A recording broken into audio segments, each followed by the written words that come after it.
पश्चिम रेल्वेवरील प्रवाशांचे हाल पाहायला मिळत आहेत। सकाळी स्थानकावरती प्रवाशांची मोठी गर्दी दिसून आली होती। ब्लॉकच्या पार्श्वभूमीवरती आता सकाळपासूनच अनेक फेऱ्या रद्द करण्यात आलेल्या आहेत आणि याचाच आढावा घेतलेला आहे आमचे प्रतिनिधी मल्लिकार्जुन यांनी।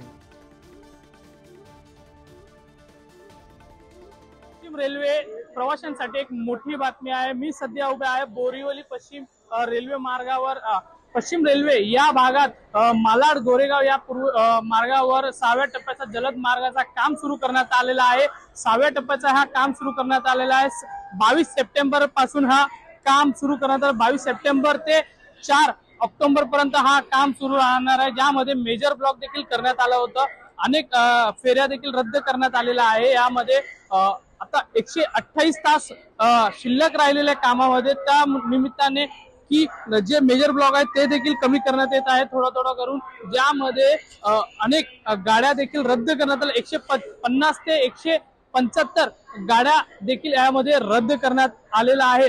या आज सोमवार असल्या कारणाने नागरिकांना देखील याचा मोठा त्रास सहन करावा लागत आहे। दिवसभराचा जे वेळापत्रक आहे रेल्वेचा ते देखील उशिराने चालणार आहे। कॅमेरा पर्सन सुरेंद्रसह पी मल्लिकार्जुन, पुढारी न्यूज, मुंबई।